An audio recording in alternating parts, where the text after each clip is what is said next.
The man we know historically as George Orwell first entered the world as Eric Arthur Blair on June 25, 1903, in Motihari, Bengal, India, a region then under the control of the vast British Empire. His father, Richard Walmsley Blair, born in 1857, ventured to India at 18 to serve in the civil service as an opium agent, overseeing the production of this drug, a highly profitable export to China for the British Empire. Eric's mother, Ida Mabel Limousin, was 21 when she wed Richard. Born in Surrey to a French father and an English mother, Ida spent her formative years in Mulmine, Burma, where the Limousin family had a strong presence as merchants and traders. Before marrying Richard, Ida worked as a governess and accompanied him as he moved around the country for his administrative work. At 39, Richard Walmsley Blair married Ida, who was half his age. They would have 2 children together. Their elder daughter, Marjorie, was born in 1898, followed by Eric in 1903, shortly after Richard was transferred to Motihari, near the Nepalese border. Despite the Blair family's aristocratic roots dating back to the 18th century, they were considered upper middle class at the time of Eric's birth, though their wealth had largely diminished. Eric's childhood wasn't particularly affluent, but he grew up aware of the privileges afforded by the British social structure. In 1904, Eric, his mother, and sister relocated to England while his father remained in India. He was a frail child, frequently battling lung-related ailments that would trouble him throughout his life. By late 1905, the family had settled in Henley-on-Thames in Oxfordshire. Despite his tendency to spend time alone, the adult George Orwell would later look back fondly on his childhood, claiming to be his mother's favorite. His relationship with his father, Richard, was less warm, largely due to their limited interaction until Richard's retirement and return from India in 1912 at the age of 55. In 1907, Richard returned to England for 3 months, during which time his wife gave birth to their 3rd child, Avril, in 1908. Orwell's England was a peaceful, almost utopian place where children could play freely in the streets. King Edward VII, a charismatic monarch known for his love of pleasure, embodied this sense of joy and optimism, contrasting with his mother, Queen Victoria. The British Empire, undergirded by officials like Richard Blair, channeled colonial wealth to London by controlling maritime trade. This peaceful period was marred by the sinking of the RMS Titanic on its maiden voyage to New York on April 15, 1912, a disaster Orwell recalled with horror. A greater tragedy struck in 1914 with the outbreak of World War I, shattering the tranquility that the 11-year-old Eric Blair had known. As a child, Eric loved fiction and began to cultivate his literary skills early.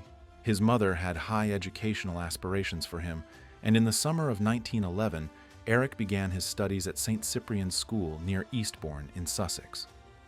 The school prepared students for public school with a curriculum that included Latin, Greek, English, history, and mathematics. Over his 5 years at St. Cyprian's, Eric excelled academically, consistently ranking near the top of his class and showing talent in cricket. Shortly after Eric started school, his father retired and returned to England, and the family moved to Shiplake near Henley.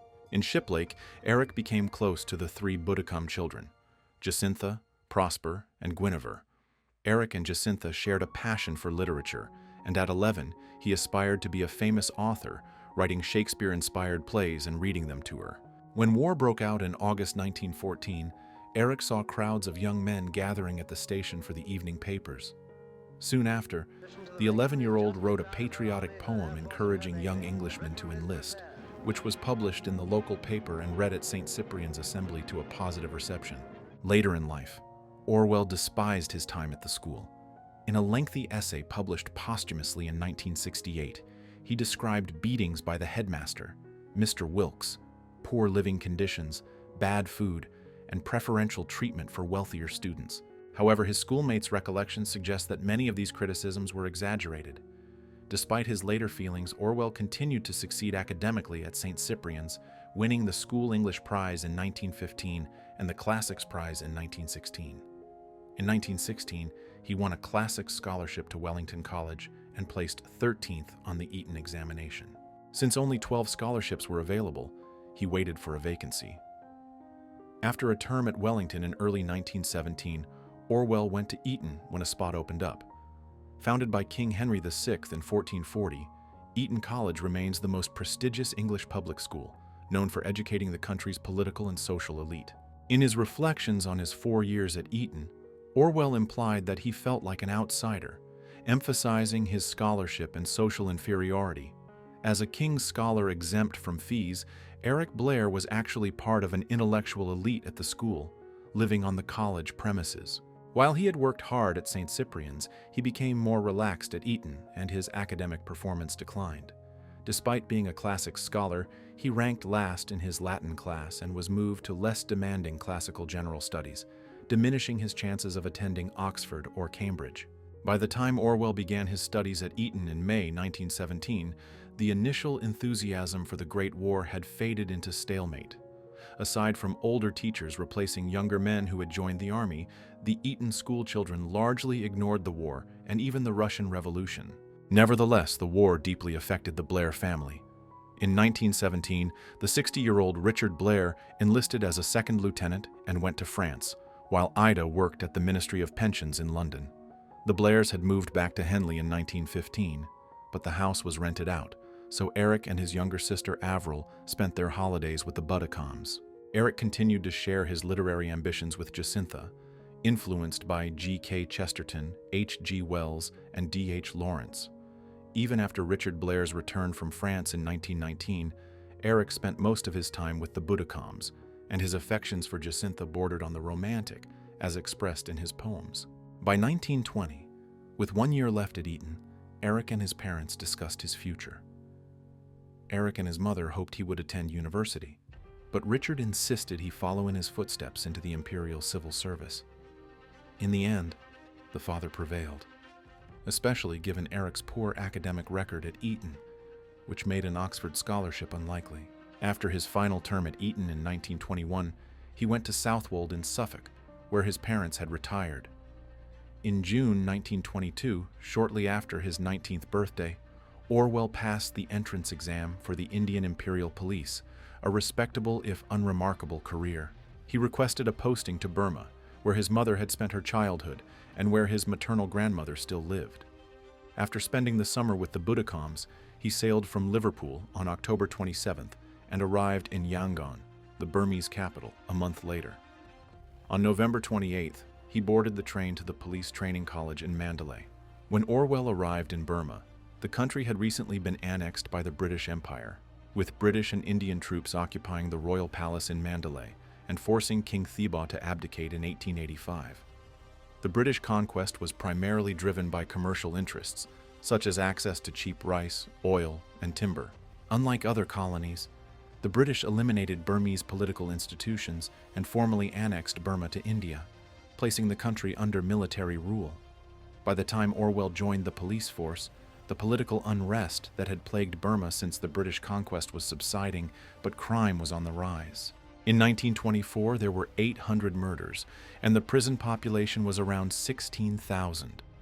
The country was also strange and inhospitable to newcomers, with a climate that combined scorching heat, a long monsoon season, and frequent wild animal attacks that killed over 100 people annually.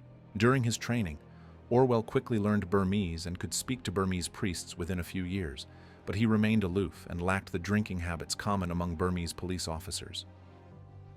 After completing his training, Orwell was assigned to Maiwangma in the Irrawaddy River Delta in January 1924, about 100 miles west of Yangon.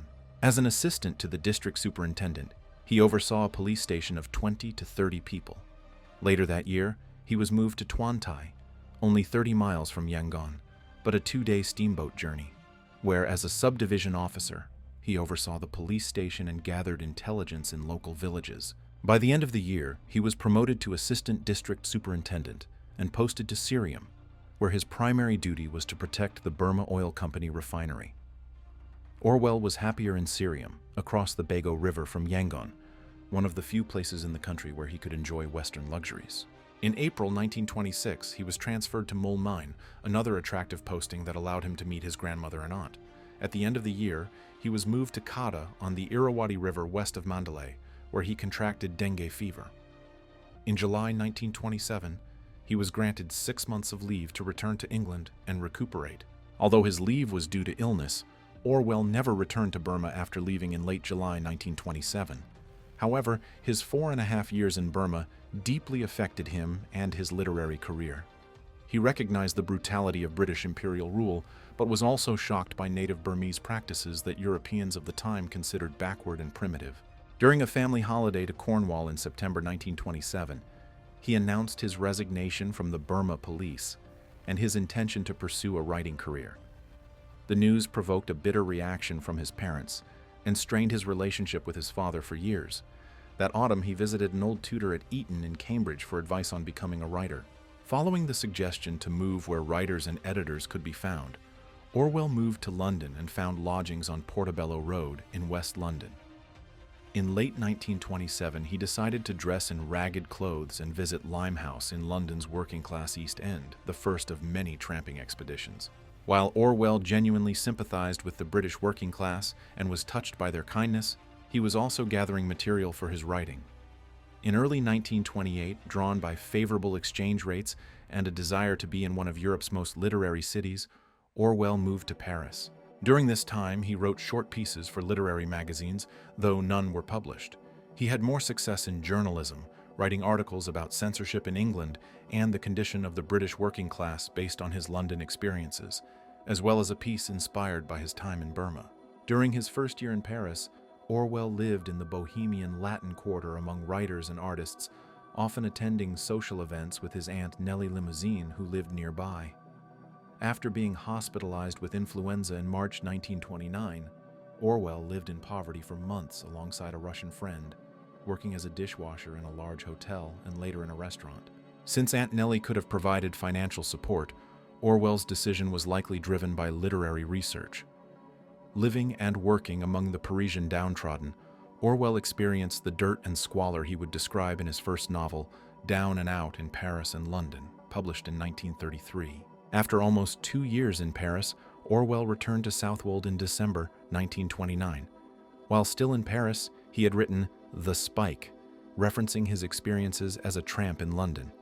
He submitted it to the Adelphi magazine, which accepted it for publication, but did not publish it until 1931 after several revisions. The Adelphi was a progressive magazine, and its editors, Sir Richard Rees and Max Plowman, were involved in working-class organizations. After their first meeting in 1930, Orwell became close friends with both men.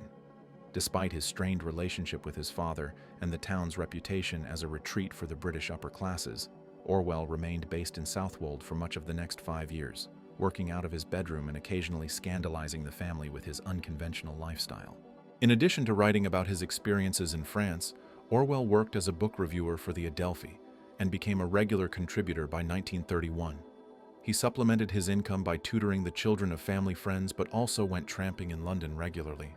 On one occasion, he worked as a cleaner for a family in Limehouse whose children were bemused by his posh accent. In September 1931, Orwell spent a couple of weeks in Kent working in the hop fields, a summer holiday activity for workers in London's East End. Orwell kept a detailed diary of his expedition, during which he and the men he befriended were forced to steal supplies and food to survive. His financial situation was so dire that he had to ask his family for 10 shillings, but once he reached the hop fields, he was struck by the remarkable generosity of his fellow pickers in providing him with food. Although he tried to maintain a Cockney accent to fit in, Orwell occasionally reverted to his normal way of speaking. This only elicited greater sympathy from his companions, who concluded that he had come down in the world. After 15 days of working over 10 hours a day in the fields, Orwell was paid on September 19th, earning 16 shillings after deducting train fares. Back in London, he wrote up his hop-picking diary while working in the Billingsgate fish market.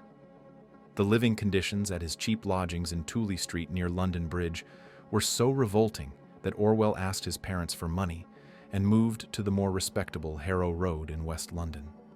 In early 1932, Orwell secured Leonard Moore as his literary agent.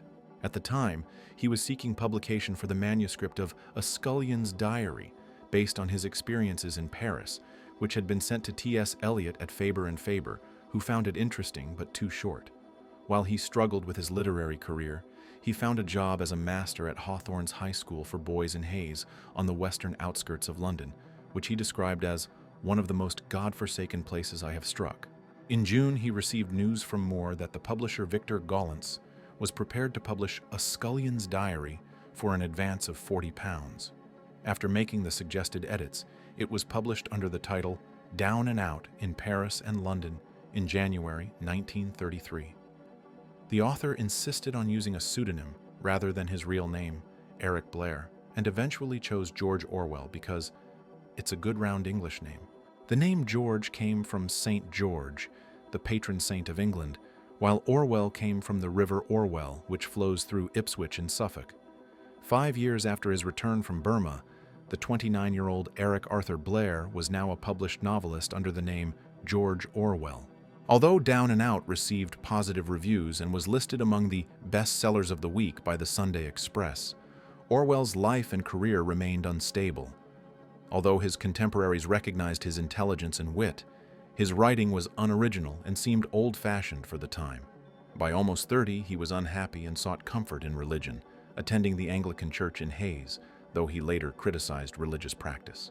He was not earning enough from writing to make a living, forcing him to take a teaching job he did not enjoy.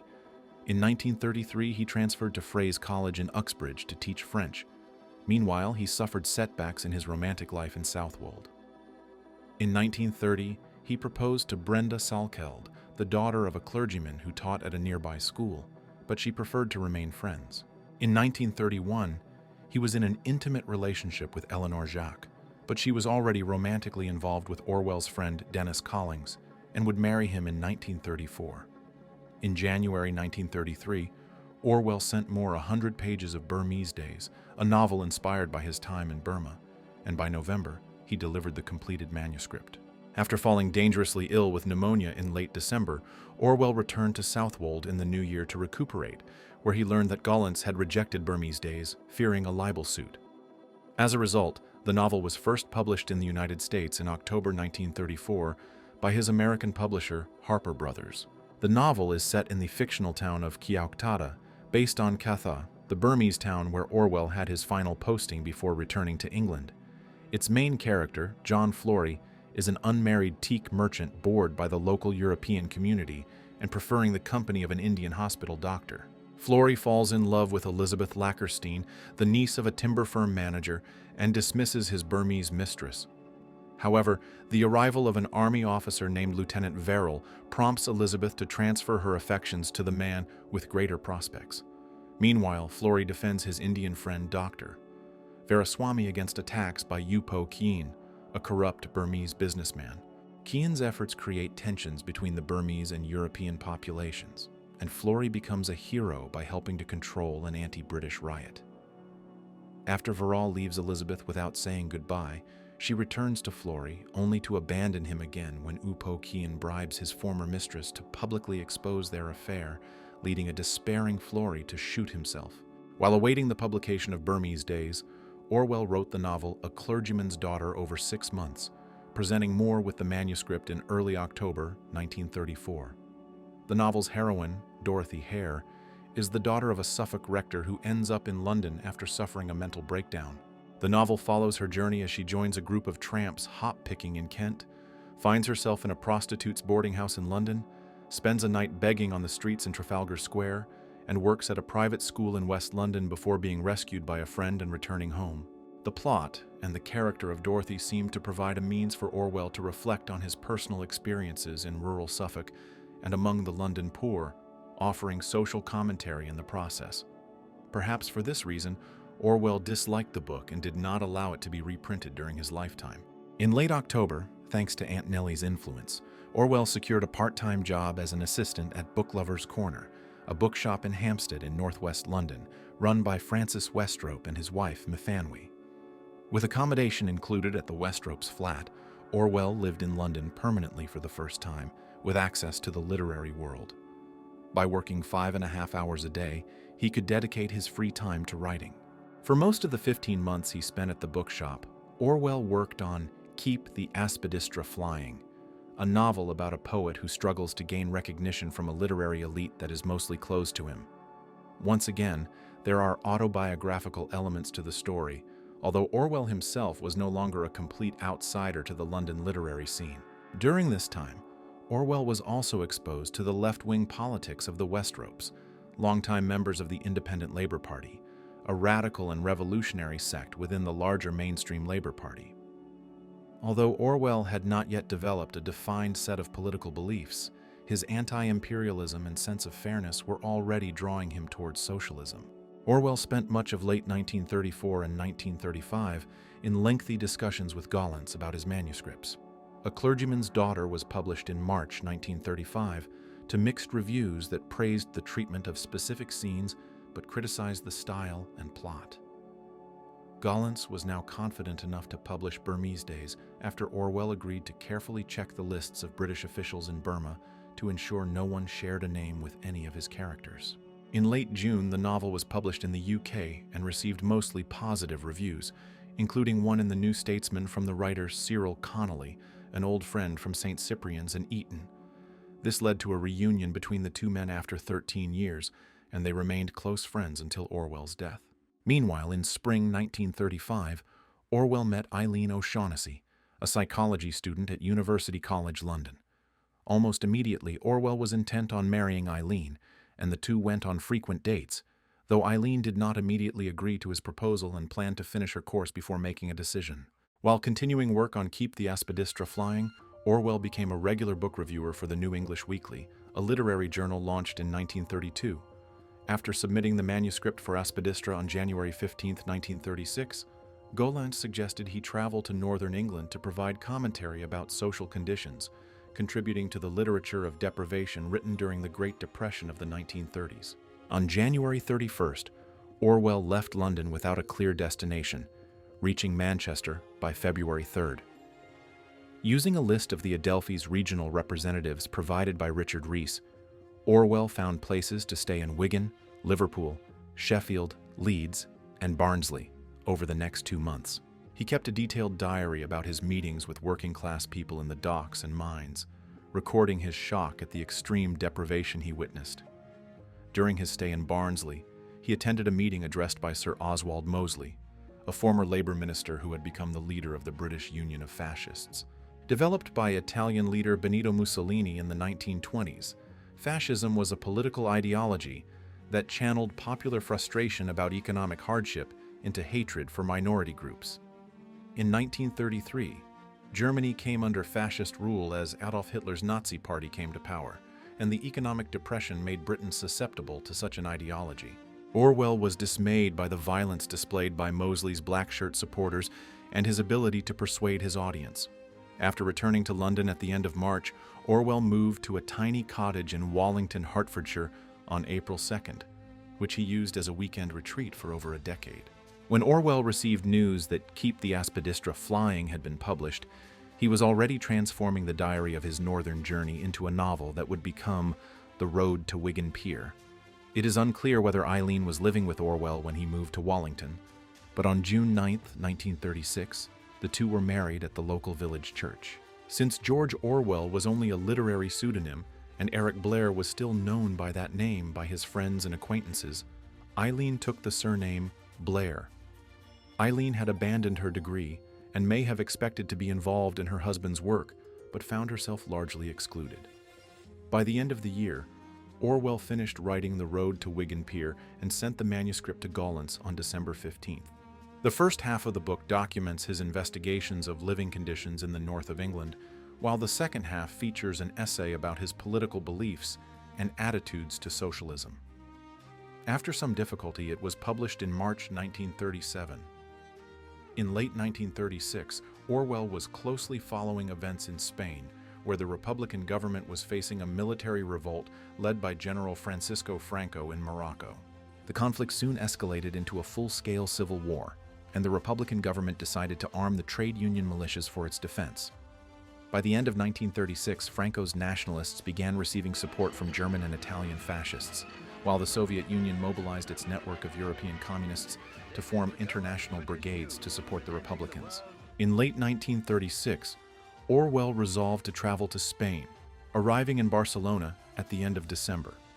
His aims were twofold: to report on the Spanish situation to raise awareness among the English working class, and to participate in the fighting himself.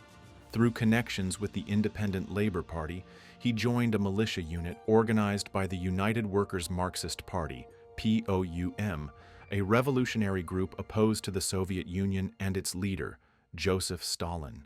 Early in January 1937, the unit was deployed to the Aragon Front near Zaragoza. However, lacking sufficient supplies for combat, they were relegated to patrol duty. Despite demonstrating bravery under fire, Orwell spent much of his off-duty time reading or writing in solitude. In March, Eileen visited Orwell, having decided in February to support the cause from a non-combat role. By this time, Orwell's unit had joined the Republican Army besieging Huesca. In a notable episode, Orwell's company captured an enemy redoubt but faced a counterattack. Orwell threw a bomb at the attackers, suppressing their fire and allowing his comrades to retreat. In late April, back in Barcelona, he sought a transfer to the Madrid front, requiring him to join the Communist International Brigade. Before the transfer could occur, Orwell became involved in the infighting among the anti-Franco factions as the Civil Guard, on behalf of the increasingly Soviet-influenced Republican government, attempted to wrest control of the city from the workers' militias. For 3 days, Orwell was barricaded on a rooftop observatory before government troops intervened on May 6th and disbanded the militias. Consequently, Orwell decided to return to the Aragon Front, where on May 20th, an enemy sniper shot him through the throat. After transfers between several hospitals, he was deemed unfit and discharged. Returning to Barcelona on June 21st, Orwell and Eileen found themselves caught in the government's suppression of the POUM and its associates, narrowly escaping Spain after securing their passports from the British consulate. The 6 months Orwell spent in Spain profoundly influenced his life. It transformed his political views, and Spain became a recurring theme in his book reviews and articles. Furthermore, his experiences in Barcelona solidified his anti-communist and anti-Stalinist stance. After his return to England, an article offering an eyewitness account of the events in Barcelona was rejected by the New Statesman on the grounds that criticism of the Republican government was tantamount to pro-Franco propaganda. Orwell spent the latter half of 1937 in Wallington, writing a detailed account of his Spanish experiences that would become homage to Catalonia. As autumn progressed, Orwell followed news from Spain, resigned to Franco's inevitable victory. The book was completed by year's end and submitted to his new publisher, Secker and Warburg, as Orwell feared Gollancz would reject it due to its anti-Stalinist content. Despite some positive reviews, Homage to Catalonia, published in April 1938, was a commercial failure, selling fewer than 700 copies by the end of the year. Meanwhile, Orwell had been seriously ill since early March with lung problems, spending over 5 months at Preston Hall Sanatorium in Kent. During this time, he joined the Independent Labour Party, asserting that the Communists were merely a front for Soviet policy, while the Labour Party had become part of the mainstream elite. In September, Orwell and Eileen traveled to Morocco, but despite the trip's intention to restore his health, he disliked his 6 months there. Eager to return to England, he wrote Coming Up for Air, a novel in which the protagonist, George Bowling, revisits his Oxfordshire hometown, only to find it unrecognizable. This prompts him to lament the progress and modernity driven by commercialism and capitalism. Orwell delivered the manuscript to Moore upon his return to England on March 30th, 1939. The book, published by Gollancz in June, was far more successful than Homage to Catalonia, selling out its initial 2,000-copy print run. In late June, Orwell traveled to Southwold to be with his dying father, after which he returned to Wallington, keeping a diary that chronicled the international events leading to the outbreak of World War II in September 1939.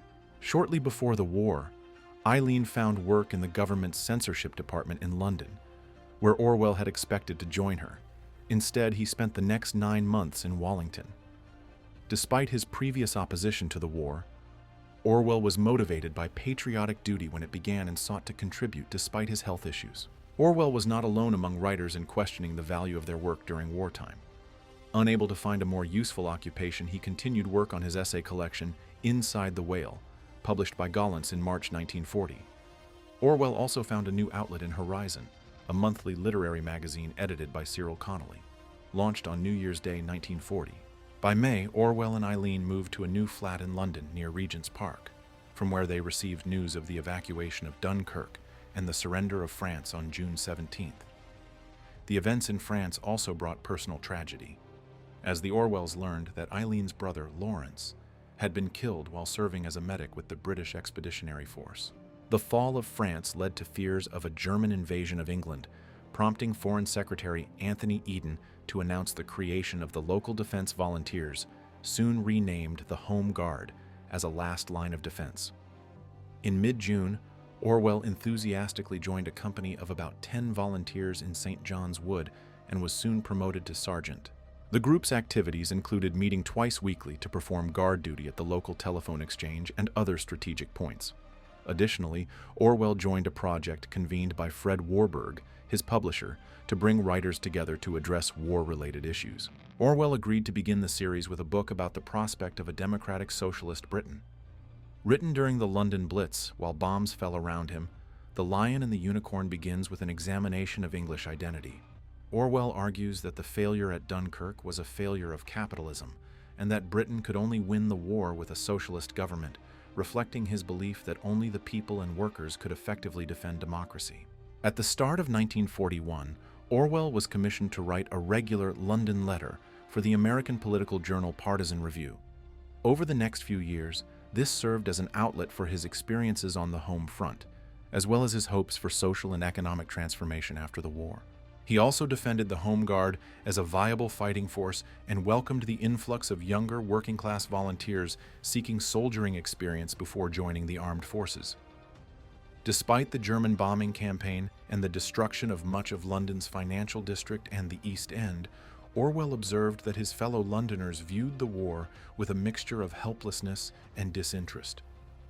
By 1941, the prospect of a German invasion was remote, as the Royal Air Force had successfully prevented the Germans from achieving air superiority during the Battle of Britain. Even as the invasion threat receded, Orwell's spirits were dampened by news of British and Allied setbacks in Greece, North Africa, and the Middle East. Hitler's invasion of the Soviet Union on June 22nd did not give Orwell much hope. He seemed convinced that the Germans would not have launched the campaign unless they were certain of a swift victory.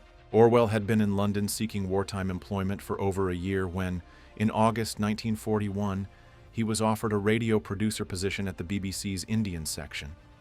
Retaining affection for his birthplace and happy to contribute to the war effort, Orwell accepted.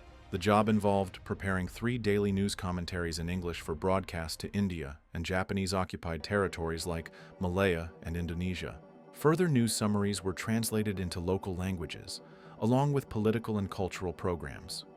Orwell relished the opportunity to bring together writers of Indian descent and promote their work to a wider audience. With India subject to political agitation by nationalists demanding independence, Orwell had to tread carefully and resented interference from third parties such as the government's India office, which occasionally complained about his output and guests. Resuming his diary in March 1942 after a 6-month break, Orwell commented that all we are doing at present is useless, or slightly worse than useless. He wondered if he had any listeners. Only later in the 1940s did he learn that his broadcasts were lifelines to people under Japanese occupation. Orwell's preoccupation with Indian affairs influenced his literary output, as seen in an essay on Rudyard Kipling, published in Horizon in 1942. Orwell highlighted the economic exploitation of India while admiring the empire-building men of action. Keenly interested in India's post-war future, Orwell closely followed the diplomatic mission led by Sir Stafford Cripps, recently appointed leader of the House of Commons in the wartime government. Cripps went to India in March 1942 with proposals to secure Indian nationalist support for the war in return for self-government afterward. But the mission failed, as its terms were unacceptable to both the British government and Indian nationalists. Orwell admired Cripps for his principles and saw him as a potential rival to Churchill as the leader of a radical wartime government. With further setbacks in the East and the Japanese overrunning Burma, Cripps seemed poised to challenge Churchill. However, by late 1942, the war was shifting in the Allies' favor, with the German advance stalling at Stalingrad and the British gaining the upper hand in North Africa. Increasingly disillusioned with his BBC work, Orwell resigned in September 1943, leaving on November 24th. He became literary editor at the Tribune, a left-wing weekly newspaper launched in 1937 with financial backing from Stafford Cripps and edited by Labour MP Aneurin Bevan. Although Orwell's journalism for the Tribune carried an anti-Soviet strain that irritated many readers during the wartime alliance, he valued Bevan's support. Orwell also wrote a Tribune column titled As I Please, covering subjects from his thoughts on the war to the roses at his Wallington cottage. Alongside his day job, Orwell continued writing for Partisan Review and Horizon, and had contributed to the Observer newspaper since late 1941. Throughout 1943, Orwell worked on a new novel, warning against the dangers of totalitarianism through an allegory of the Soviet Union set on a farm where animals overthrow the humans. By February 1944, the manuscript was complete, but Orwell knew he would struggle to find a publisher for Animal Farm amid positive sentiments toward Stalin and the Soviet Union. Orwell spent the early months of 1944 seeking a publisher, knowing that Gollancz would not publish a satire of the Soviet Union despite his own anti-Stalinism. In May, Jonathan Cape read the manuscript and was inclined to publish it, but at the end of June informed Leonard Moore that he had been advised by a Ministry of Information official not to publish a book so offensive to the Soviets. Orwell had avoided contacting Warburg due to the firm's wartime paper shortage, but in July, he received assurances that they would publish Animal Farm if they could obtain the necessary paper. By September, Warburg agreed to publish it the following year, though the publisher's difficulties meant it would not be published until August 1945. While Orwell struggled to find a publisher for Animal Farm, his family life underwent significant changes. After 8 years of marriage, he and Eileen were unable to conceive. They decided to adopt a child from Newcastle, where Eileen's sister-in-law, Gwen O'Shaughnessy, worked with unmarried mothers. The couple adopted an illegitimate boy born on May 14, 1944, later named Richard Horatio Blair. The baby was initially taken to Greystone, the O'Shaughnessy family house 25 miles south of Newcastle. In late June, the Orwells' flat was bombed, and they only moved into a new flat in Islington in October, allowing them to bring Richard down from Newcastle. In 1942, Eileen had left the Ministry of Information for a job at the Ministry of Food, but chose to leave it to care for the baby full-time. In February 1945, Orwell accepted a job as a war correspondent for the Observer and the Manchester Evening News and left for Paris, while Eileen and Richard went to live at Greystone. While in London arranging the legal formalities of Richard's adoption, Eileen fell ill, and a medical examination revealed several tumors on her uterus. She was advised to undergo an immediate hysterectomy, scheduled for March 29th at a hospital in Newcastle. Shortly after being placed under anesthesia, she died of cardiac failure at age 39.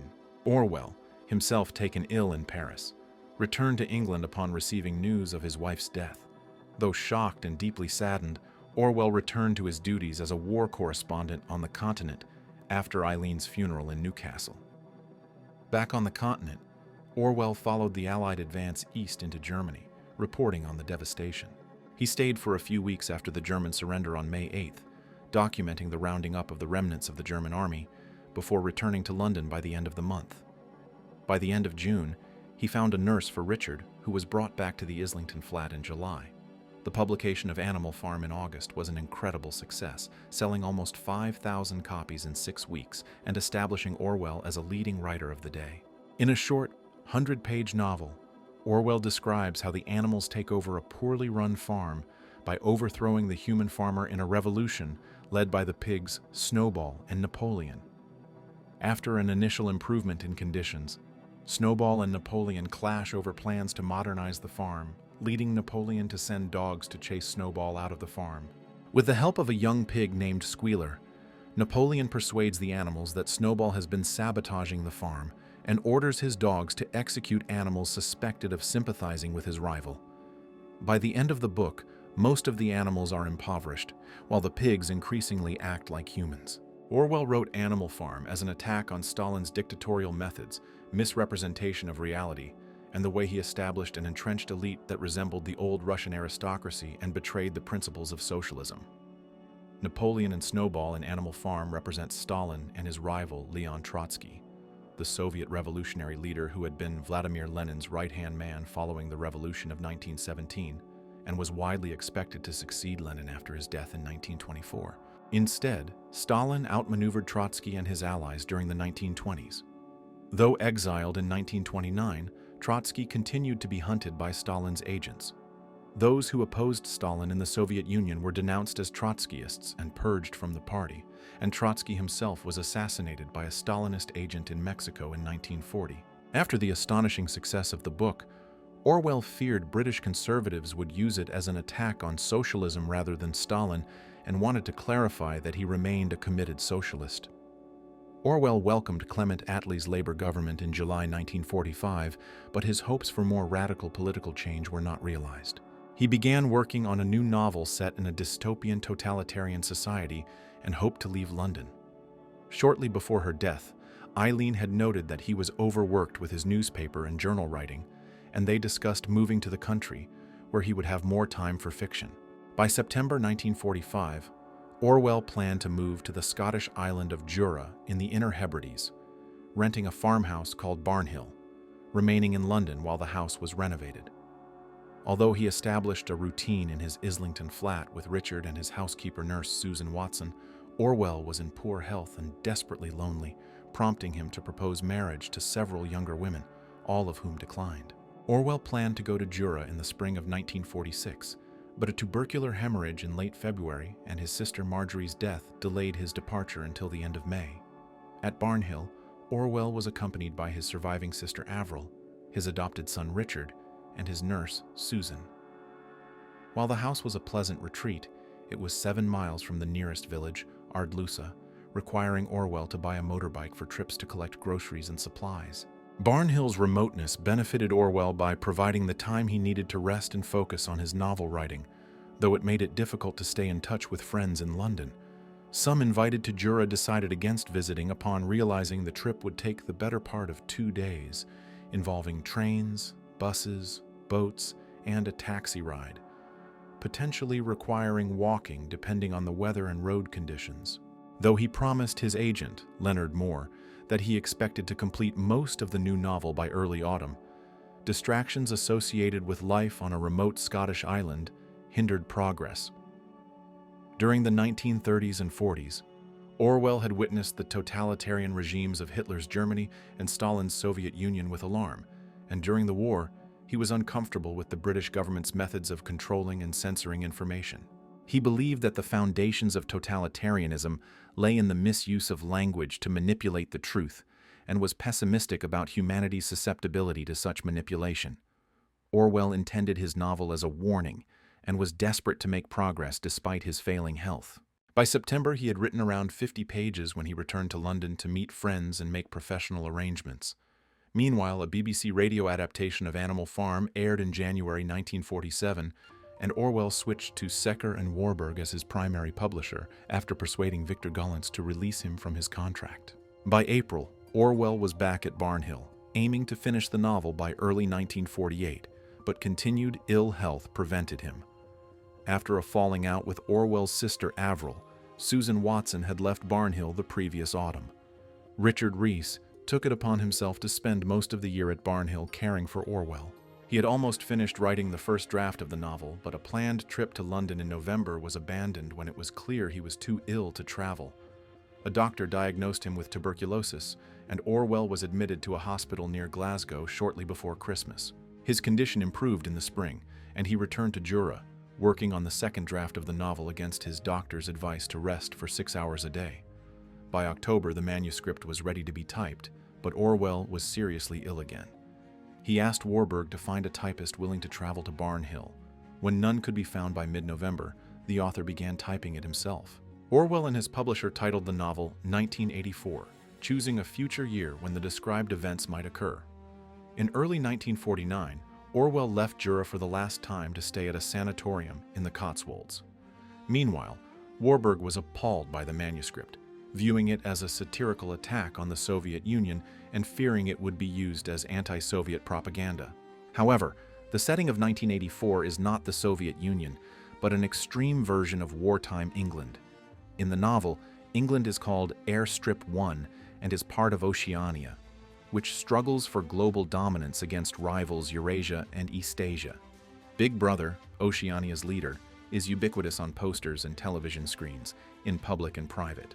The party maintains control by closely surveilling people using two-way televisions and listening devices controlled by the thought police. The main character, Winston Smith, is a bureaucrat at the Ministry of Truth tasked with falsifying history by censoring and rewriting back copies of the Times newspaper. To further emphasize that the novel is set in England, Orwell's description of the Ministry of Truth was inspired by the University of London's Senate House, which housed the wartime Ministry of Information, while its interior resembles the BBC's offices where Orwell worked during the war. Winston secretly opposes the regime and denounces Big Brother in his diary, written in a small corner of his room out of range of surveillance, knowing he is committing a thought crime. When a young woman named Julia confides that she also opposes Big Brother, the two have an affair but are eventually caught by the thought police and imprisoned at the Ministry of Love. Subjected to torture in room 101, which contains each prisoner's worst fear, Winston and Julia betray each other, and Winston ends the novel declaring his love for Big Brother.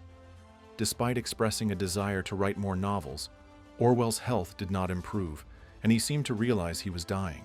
1984 was published in June with 25,000 copies printed on both sides of the Atlantic, accompanied by strong sales and positive reviews that raised its author's spirits but did little to improve his physical health. In September, Orwell moved to University College Hospital in London, near the University of London's Senate House, which had housed the wartime Ministry of Information and inspired the Ministry of Truth. He seemed to hold out hope for recovery and proposed to Sonia Brownell, a woman 15 years younger than him who worked for Cyril Connolly at Horizon and had turned him down a few years earlier. This time, Sonia accepted, and they married on October 13th, with the groom sitting up in his hospital bed. Despite a temporary uplift, Orwell's condition worsened. In the new year, arrangements were made for Orwell to travel to Switzerland, not so much to improve his health as to provide a more peaceful environment for his death. 4 days before his scheduled departure, George Orwell died on January 21, 1950, at age 46. The man born Eric Blair seemed destined for the unremarkable life of a respectable civil servant in the British Empire. However, after returning from Burma in 1927 and declaring his intention to become a writer, he spent the rest of his life trying to shed his privileged upbringing. After many adventures disguised as a tramp and some early journalism, he achieved his aim of being a published novelist in 1933 under the name George Orwell. Increasingly exposed to left-wing politics, the 6 months Orwell spent in Spain in 1937, shortly after getting married, profoundly shaped his political consciousness, leading him to embrace an independent, anti-Soviet brand of socialism. Following the outbreak of war in 1939, Orwell longed to contribute to the war effort, but later felt disillusioned by his work at the BBC and the censorship he faced. His ideas about Nazi and Soviet totalitarianism and his experiences in wartime Britain inspired his most famous literary creations, Animal Farm in 1984. But by the time these novels were published, elevating Orwell to a position among the great writers of his day, he had already suffered the tragedy of his wife Eileen's death and was coping with his own declining health. Even his literary success came at a cost, with his writings interpreted as a criticism not only of the Soviet Union but of socialism in general, despite his own left-wing political views.